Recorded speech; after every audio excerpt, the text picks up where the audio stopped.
You're listening to Adapted by the Narrative Labyrinth.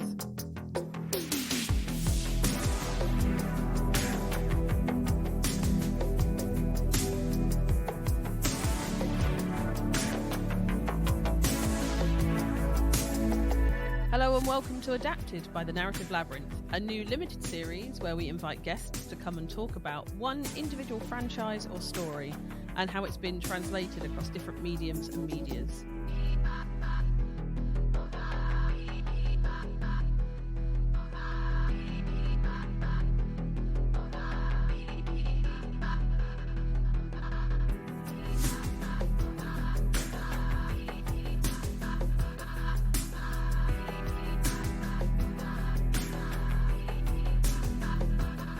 Hello and welcome to Adapted by the Narrative Labyrinth, a new limited series where we invite guests to come and talk about one individual franchise or story and how it's been translated across different medias and mediums. I'm your host Rachel, and in this episode I'm thrilled to be joined by Brandon T. McClure of the Fake Nerd Podcast. Hi. So what is it that you're here to defend, talk about, nerd out with me today? So I'm a big Star Trek guy, right? Like I love me some Star Trek. I've always been a fan, and I want to talk about the trilogy of movies that started with the J.J. Abrams Star Trek movie in 2009, and how they relate to the original series. So I guess the first question's got to be, do you like I think we call them the Kelvin timeline, is that correct? Yeah, so the Kelvin timeline, because of the point of divergence, as it were, for this universe is when the USS Kelvin was destroyed. So, fan of the new movies, the shiny new 21st century movies? So this is actually really funny, because up until yesterday I was. Until yesterday? Yesterday, so at this point of recording, yesterday I decided to rewatch Star Trek 09, which is what we call the first one. I haven't seen it in a really long time at this point. It's been a few years, and last time I did it, I went through all three of them with my fiance, and I was like, Star Trek 09 good, Star Trek Into Darkness terrible, Star Trek Beyond great. And I was watching Star Trek 09, and I was sitting there and like, none of this movie makes any sense.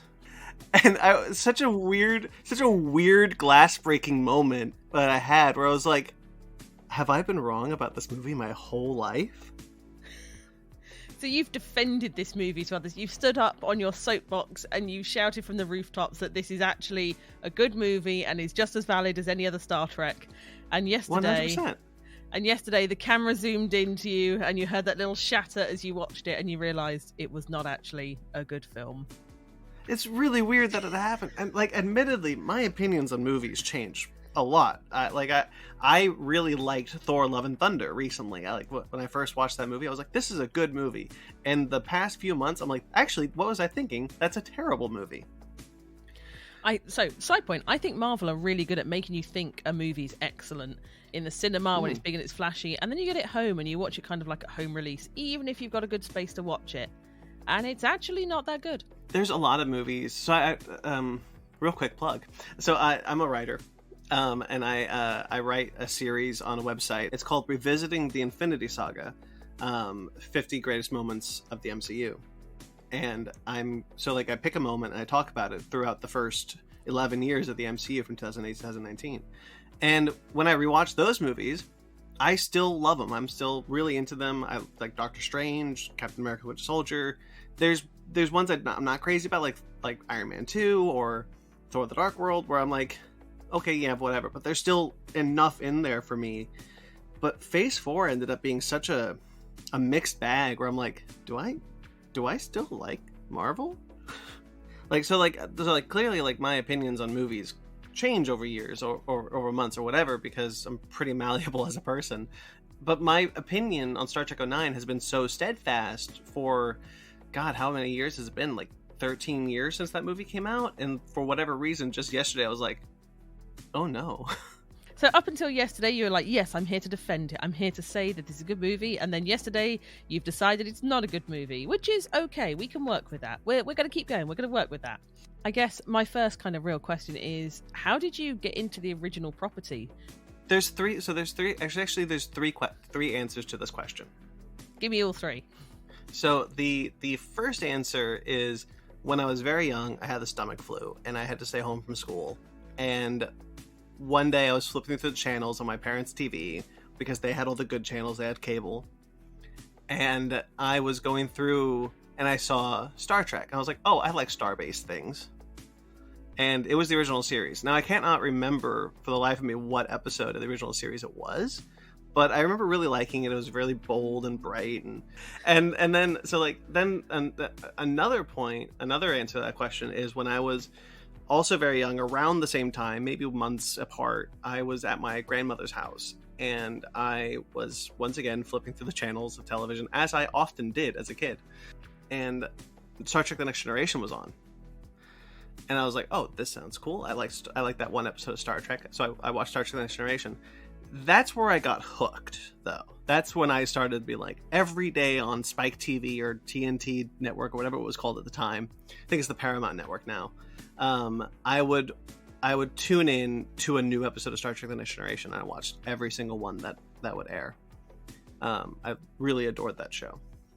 But Star Trek 09, oh my god, I was so excited for this movie. It had been years since the last Star Trek movie at this point. I had gone to the Star Trek experience in Las Vegas for years with my dad, and I was so excited. I was like, oh my god, a new Star Trek movie, a big budget Star Trek movie. They were saying, this isn't your grandfather's Star Trek movie, and I was like, you're right. I'm so excited because I've been seeing my grandfather's Star Trek movie. Like, I was so excited for this movie. And I defended it even before it came out. I was like, there were Trekkies on forums and things where they were like, oh, this is not my Star Trek. And I'm like, no, but it could still be good. And I was there midnight opening day. I love that movie. I love that movie. I love the experience of it. I remember exactly where I was, what theater I was in. It was so cool. It was such a cool moment of time. So I actually have to agree with you. I also saw this at the midnight showing. And remember the cinema and stuff, because we got some like when they used to give out promo stuff if you turned up to the midnight showing. So I've got an IMAX glow in the dark print from which I can actually see from where I'm sat at my desk from that funny. Showing. So it's J.J. Abrams, isn't it? So it was a director, a big Hollywood director who did big Hollywood things, making Star Trek sexy maybe for the first time for a lot of people, certainly in a lot of mass media. Well, not for the first time, because Enterprise would like to say it was the first sexy Star Trek. Enterprise would like to say that, indeed. It's true. But you know, we can say these things and they not be true, and I think that's very true for Enterprise. But I mean, Enterprise I think was sexy, but still within that kind of core fan base. It didn't entice that many new audiences in the same way. Enterprise is such an interesting show because it has a lot of moments. The decontamination chamber that's what it was called. It was this plot idea to get your actors in nothing. Let's strip them down and rub lotion on them. And it was always a different lotion that Dr. Phlox had. Like, use this lotion to get all the bacteria off of you. And it was, the first time I watched it, I was like, oh, what's happening? And like, it was about the time where I was like, I think I was like 15. I was at 15 when it was ending. So like, Star Trek Enterprise was like, so like that was very much like, oh my goodness, T'Pol, Trip, what's happening? Why are you taking your clothes? Why are you rubbing each other? Never mind, carry on. Yeah, right. Carry on. You're good. I'm okay with this actually. I still like Enterprise. Like, I'll defend Enterprise too. But yeah, Star Trek 09 was definitely like the one where I remember specifically this one bit of trivia during the behind the scenes stuff, the lead up to it when they were talking about redesigning the Enterprise. And they were like, the Enterprise was like this Corvette in space, you know, like all starships were like old and dusty, but the Enterprise was like a sick new hot rod. And I was like, now even as a kid, I was like, yeah, it is. Yeah, it's even got a go past the stripe. Yeah, and I was like, I was 19 years old. I was like, yeah, it's the Corvette in space. But like the original series, the Enterprise is old. when we first meet the Enterprise, it was launched in 20. Here's how big of a nerd I am. The Enterprise was launched in 2245. Kirk took command of the Enterprise in 2265. So that ship was 20 years old by the time Kirk took over. And have you ever sat on like a plane that's not from the last decade, or like a train or a bus? Like, you can tell when those things are old. Oh yeah, it's not comfortable. Yeah, they wanted to make the Enterprise like this sexy new thing because they had this sexy new cast of all these young actors who were these kind of hot up and comers, except for Simon Pegg. No offense to Simon Pegg, but I don't think they picked him for a sex appeal.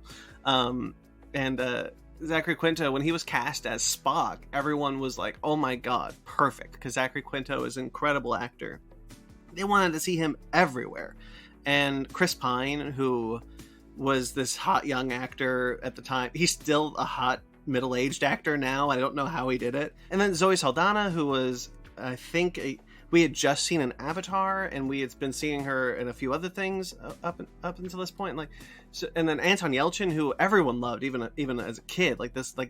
Anton Yelchin was an incredible talent, even before Star Trek. John Cho was just this also, like, everyone in that cast was this actor that everyone knew from something else, and they were all like the sexy versions. And you saw it. Like, I remember specifically looking at a magazine. I remember the exact place I was standing looking at this magazine. It's weird how memory works. And I looked at it, and there was a big 3 or 4 page breakdown on the new Star Trek movie. Hadn't come out yet, and because the cast had just been announced, and I looked at that cast, and it was literally like, we got the sexier versions of the original series. Like, if you just looked at a side by side, it was like, what if Uhura was sexy? It's Zoe Saldana. What if William Shatner was sexy? It's Chris Pine. And it was so clearly that it was so, honestly, it's well cast. Not just because they're sexier variants of them, but because it's well cast. So I think, talking of adaptions, I think actually the recasting of these very iconic characters, I think you're right. I think it's one of the best recastings we've had potentially in cinema, particularly when those actors were still around and very recently had still been making movies and TV shows on the original timeline before the new sexy time. Why don't we call it the Kelvin timeline? We should call it the sexy timeline, really. It's the sexy timeline. That's what they were going for. But you're so right. I remember looking in shops and seeing kind of magazine like Total Film or Empire magazines, and they'd be really glossy pictures of the actors from Star Trek in their uniforms, and their uniforms are pretty dorky. Like, it's a brightly coloured jumper and some black trousers, but it oozed sex appeal. It was for the masses. It wasn't for nerds in mum's basement, and it wasn't for, hiding on the depths of BBC Two, which is where Star Trek used to air in the UK.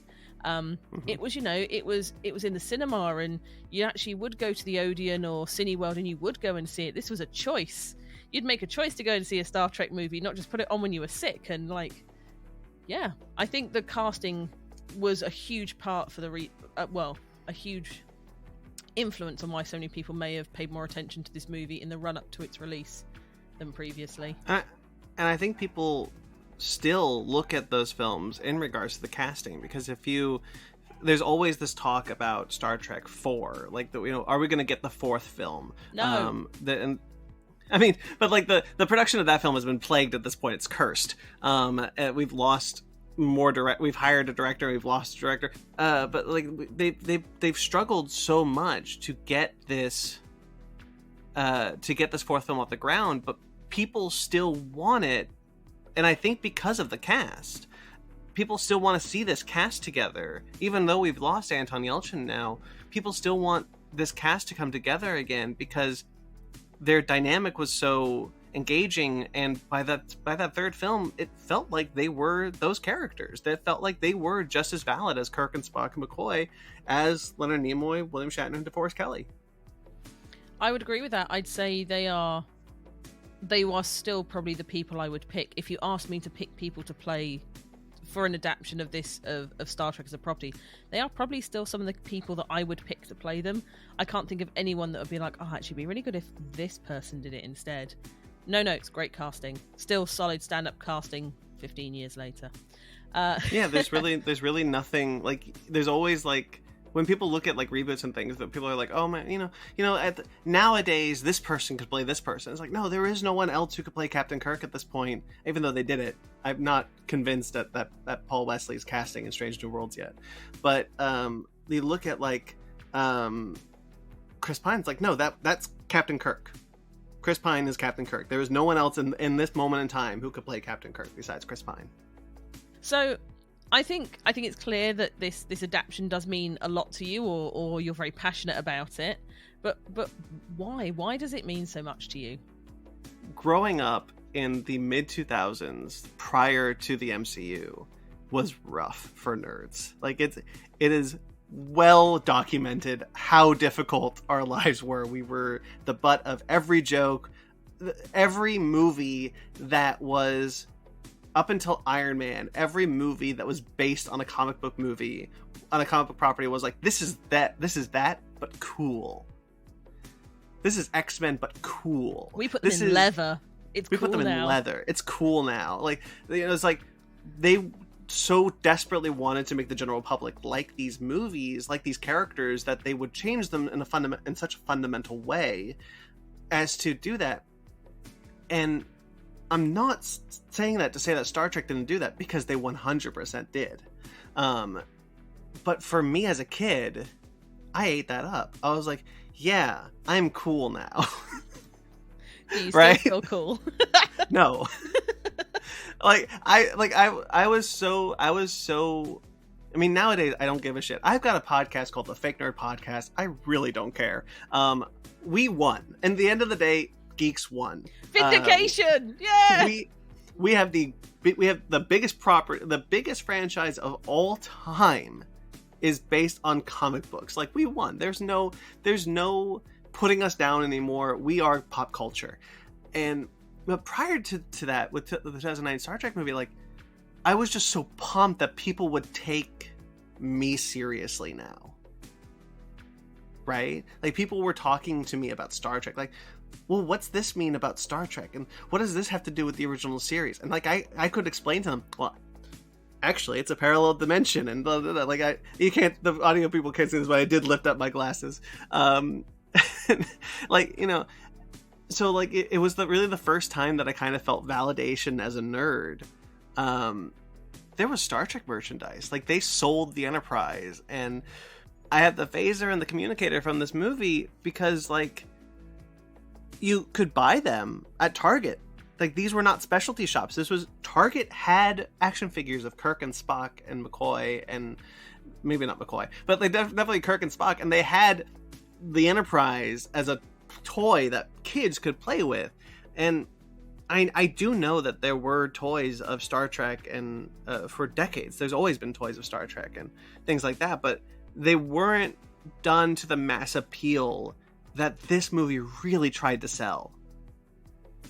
Again, that's do you think that's because it's a Hollywood blockbuster rather than a well-made TV series? Do you think the Hollywood movie machine gave it that opportunity to have merchandise and such things? Yeah, I think so. I think, like, the idea of, like, Star Trek being a blockbuster, which, and we'll get into it, but that's a complete and utter fallacy. Like, the idea of turning Star Trek into a blockbuster was such a big risk. This was this Star Trek movie cost more than any of the Star Trek movies had at this point. And the Space Whales didn't cost that much. What a shock. I know, right? Like, I mean, and not just because it was a different time back then, because Nemesis and Star Trek 09, there's not that big of a gap. I mean, there's a big gap, but it's like, comparatively speaking, it's a small gap. But Nemesis was still a relatively lower budget film, and it still lost money. That's the only Star Trek movie in history, I think, to lose money at the box office. So Paramount, now looking to do something else, wanted to reboot the franchise, and it's really insane to me that they said, okay, so yes, the last Star Trek movie lost money, but let's do another one with more money, and let's see what happens. I mean, it clearly paid off for Paramount in the same way that Iron Man's paid off for Marvel. Yes. I don't think we'd have the Star Trek TV stuff anywhere near the quality, like it or not, Discovery probably would not have existed and been such a sleek modern television production if it hadn't been for the 09 series breaking that way. You're 100%. You're 100% correct. You know, you look at Paramount nowadays. Marvel is. There's a couple of things you said there that I kind of want to bounce off of. So Marvel, people think of Marvel as a Disney property, but at the time, 2009, 2008, it was a Paramount property. Yep. So Paramount had just had Iron Man come out, and it was a huge hit for them. And then Star Trek came out, another huge hit for them. I think the stupidest thing Paramount ever did was let go of Marvel. And I often think about what Marvel would look like under Paramount, and I'm not honestly sure. There's the argument that could be made. It probably wouldn't have been as big, but I'm so curious about that alternate universe at this point. The Paramount timeline. The Paramount timeline. And we have a running joke on our podcast because Paramount's been killing it these past couple of years with Top Gun Maverick, Scream 5, Scream 6, Dungeons and Dragons, and so we have this running gag of like swooning over Paramount, like, you know, the old with the fans like, oh, Paramount. I mean, Paramount at the moment is definitely kicking way harder than Warner Brothers are, because Warner Brothers are, I mean, do they even really exist at this point? We know they do, but they're certainly not. Where's that Flash movie gone? Oh, yeah, exactly. And how's that Fantastic Beasts series going? We'll just we'll ignore that too. Oh my God. Paramount are hitting hard with what they've got, and yeah, they absolutely should not have sold Marvel. I would love to think of the world we'd have if not for, I don't think Phase 4 would have certainly been what it was. I'm not even sure it would have got to a Phase 4. That's a really good point. Like, who knows if it would even have been able to make... Endgame would have looked completely different and might have not even happened. I mean, Endgame kind of sucked, so meh. Oh, I liked Endgame. Yeah, we'll go back and rewatch it and shatter that glass again. Cause... Who knows? Maybe someday. But I don't believe that Strange New Worlds, Discovery, Lower Decks, whatever, would look the way they do, specifically on an aesthetic level, without Star Trek 09. I think if we lived in a world and it's where Star Trek Discovery still comes out without the Kelvin timeline movies in between Nemesis and Discovery, then Discovery would look very similar to the 1960s, because Paramount would probably do what they did with Star Trek the Motion Picture. Like, with Star Trek the Motion Picture, the only reason Star Trek the Motion Picture exists is because of Star Wars. Star Wars came out. Paramount was like, we want some of that tea. Let's put out a starfaring movie, and they got 2001: A Space Odyssey. But so, like, if they saw the success of Star Wars again, and so, like, say hypothetically in the same world where Paramount doesn't sell Marvel. The Kelvin timelines doesn't happen. Discovery comes out. I think Discovery, Strange New Worlds, whatever, would look like they did in the 60s. We would get this exact same ship again with the Technicolor buttons on their consoles and things like that. I don't think we would get the sleek touchscreen designs that we see in these prequel shows. Do you think that was the right decision then? Because I know a lot of fans would say that it's unfaithful to the original, or kind of not respecting its source material. I think I'm happy either way, personally. There's an episode of Star Trek Deep Space Nine where they go back in time to Kirk's Enterprise, and it's Trials and Tribulations, and it's one of my favorite episodes, quite frankly. And so they're looking at all the technology that's clearly in their past, and it's in our past too, and they're like looking at all the tricorders, like, oh, look at the wood finish of the tricorder, so retro, and like, oh, look at all these buttons, look at all this big technology. And so, like, that's really cool. That was really cool, and it's really awesome to acknowledge that. It's really awesome to see that old ship and see Sisko talk to Kirk, and it's cool. And then in Star Trek Enterprise, there's an episode where there's a 2-episode arc where it's set in the Mirror Universe, and they find a ship from their future is exactly as it was in the original series with the buttons and things, and Star Trek Enterprise slavishly tried to look more retro than the 60s, which was very difficult for them to do. And so to have them like set foot on a '60s era starship, exactly the model exactly to the specifications that it looked like in the '60s, and had to be like, look at these sleek new designs and buttons. Look how high tech this ship is. And I'm like, I like it for aesthetic reasons, but like this is kind of dumb.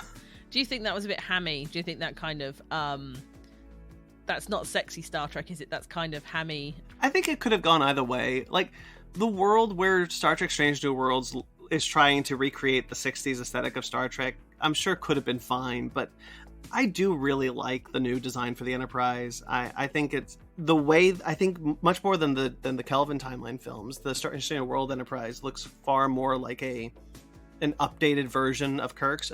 Correct me if I'm wrong, but I think this is the first time where a quote unquote adaptation acknowledged the original timeline that it's from. Yes, that is my understanding as well. Obviously you then had the X-Men did that in Days of Future Past, Days of Tomorrow, Never Mortal Yesterday. Kombat did it. Yeah, but they're all kind of after Star Trek, who... Yeah. And I think they were very open about it, is my recall as well. They were like, yes, this is starting the same, but it ends up different. This is a different future that we are making. Yeah, and I think that's really interesting that like Star Trek 09 like is a trope now. Like it's the Star Trek the Star Trek 09 trope. I'm sure if you look on tropes.com, it'll be there listed as that, where like you go and something goes back, because technically the movie is set after Nemesis because of that. It's not a prequel anymore; it's a sequel, and because if we're following Spock's timeline, old Spock is in it to kind of usher in this new cast, and I find that so fascinating that like. The movie is quite frankly groundbreaking in the sense that it established a completely new trope of media of like, well, now we don't have to reboot anymore. We can just make time travel wibbly wobbly make sense, and that gives us carte blanche to do anything. And I don't think Marvel will have. Well, Marvel messed around with their timeline. X-Men did. I don't think any of that would have happened without Star Trek making it such a prominent, at the front of their stall, wasn't it? It was like, yep. We're fucking it up. We're fucking around with it. And I don't think Mortal Kombat would have done it if Star Trek hadn't happened, because the Mortal Kombat games, I think 9 has Raiden send a message to his past self, and because of that changes the timeline of events of Mortal Kombat 1, 2, and 3, and then from there completely changes the timeline, and Star Trek 09 doing that was like this refreshing thing of like, oh, this isn't, you're not adapting the original series. You created something new out of the original series. You have acknowledged the past, whereas you have moved it on. Do you think that was part of the reason for its success? Because you didn't have to know all this Star Wars lore or history or knowledge, Star Trek. You didn't have to know any of this Star Trek lore, knowledge, history before jumping in with the 09 film. You could just watch it having never ingested anything before. Yeah, I think it successfully marketed itself as, hey, you think Star Trek is for nerds? Well, this Star Trek is sexy, as we've been saying. That's the word of the day. It's big, it's flashy, and it's the origin story of Kirk, Spock, McCoy, Sulu, and you don't need to know anything going into it. So, I have one final question for you, and this is the big question. Imagine someone has never seen Star Trek. How would you suggest they engage with Star Trek for the first time? Where do they join? I think the perfect place to go for Star Trek. I hope you can't hear that. I think the perfect place to go with Star Trek right now. If you've never seen Star Trek, if you've never engaged with Star Trek, if you've never done if you've only heard about Star Trek, I think the perfect place to start with Star Trek is actually Star Trek Strange New Worlds. Which is a bit of an adaptation on the original Star Trek. Right. But it's modern. It's got a likable cast of diverse crew members. They're all sexy. And you get this, you get you get those kind of one-off episodes, these kind of standalone episodes that kind of prepare you for more Star Trek. If you start with Star Trek Strange New Worlds, I think it creates a really good gateway to move from that show to other shows. And by that point you have your pick. You can go to Enterprise, you can go to Deep Space Nine, you can go to the original series if you want, but you could also go to Discovery, you could also go to Picard, you could go anywhere you want from there. And I think that's the perfect. I think they have inadvertently made the perfect jumping off point for Star Trek with Star Trek Strange New Worlds. But you're not saying the 2009 movie is the right place to start. If you wanted to watch an exciting movie with these characters, with an approximation of what you probably think these characters are, then sure. Yes, Star Trek 09 would be a place to go. But if you wanted to get into Star Trek, I think you would end up being very disappointed going from 09 to Into Darkness to Beyond to the original series, for example, because you're going to have an idea of who these characters are. That is not who they are in the original series. I mean, yeah, they're fluffy, they're light, they're exciting, they're fast. Like that first Star Trek film, the pacing of that first Star Trek film is insane. Like that movie is like they what they were trying to do, they nailed it. Like, quite frankly, they were like, we need to get this cat by the end of this movie. This cast needs to be on the bridge, and we need to get there as fast as humanly possible, and they do. The Corvette analogy of the Enterprise is apt because that movie moves. Star Trek Into Darkness does not move, and Star Trek Beyond is an incredible movie. I love that movie. Just constantly will always say I love Star Trek Beyond. And so, like, if you want to get people into Star Trek, I'm not sure it's the best place to go, but it's not a terrible place to go. I do think, like, for like a 12-year-old, it's very easy for like a 12, 13-year-old to kind of like, they've got malleable brains still. They can still kind of form their opinions. Whereas if you're like 20, it'd be a lot difficult to be like, wait a second, this is my grandfather's Star Trek. That's fair. I will concede to agree with you on that. And that kind of brings us to the end of talking about the adaptation of Star Trek. Do you have anything else you'd like to say? Your last soapbox moment before you can shamelessly plug anything you like? Oh, I came off. I'm shocked. I want to just say I am shocked at how harsh I came out of Star Trek 09 with this podcast.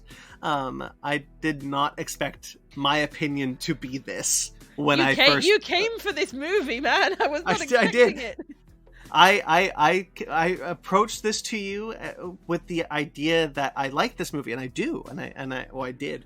And who knows? Maybe next week I'll watch it and be like, hey, I really like this movie, but like, for whatever reason, something changed in me. So it was very fascinating to explore these frankly new thoughts that I had. Like I've had some of these thoughts for years. I've heard some of these thoughts, but like a lot of this was like brand new feelings for me. And this was a lot of fun to kind of like really dig into what didn't work about what actually doesn't work about the Star Trek movie. Where do they completely fail or drop the ball? Because I think in hindsight, they really did far, far harder than I thought they did originally. Do you think it's because we now have new, sexy, shiny, glossy Star Trek on the small screen to compare it to? I think so. I was thinking about this. I was like, is it because I have Strange New Worlds that I don't like this movie? Is it because you've now got a better adaptation of the adaptation and you're like, aww? I think that might be it, because I love Star Trek Strange New Worlds. Like, Strange New Worlds is, to me, by far the best Star Trek show on the air right now. When I watch that show, I feel happy. And, like, I feel like I'm watching Star Trek. When I watched this movie, I was like, if I squint and tilt my head, it's Star Trek. Fair. Okay, go on. Shamelessly plug whatever you're going to plug. Let's see. I don't want to plug everything because I do a lot. So I'm Brandon C. McClure of the Fake Nerd Podcast. If you guys have never heard of me, that's fine. The Fake Nerd Podcast is a podcast family with tons of shows. The Fake Nerd Podcast is a show. You can go and check it out every Sunday live, where we talk about movies and news and comic books, TV shows, what have you. But you can find all that stuff on fakenerdpodcast.com, Fake Nerd Podcast on all the social medias, and you can find me and my writings at BT McClure on Instagram and Twitter. Amazing, thank you very much. You've been listening to Adapted by the Narrative Labyrinth. I've been your host, Rachel, and you can find all episodes of Adapted and the Narrative Labyrinth on all major and minor podcasting channels and social media platforms. All you need to do is search for The Narrative Labyrinth. Music in this episode has once again been composed by CJ. You can find them on SoundCloud and their link is in the description. Thank you all very much for listening. Live long and prosper.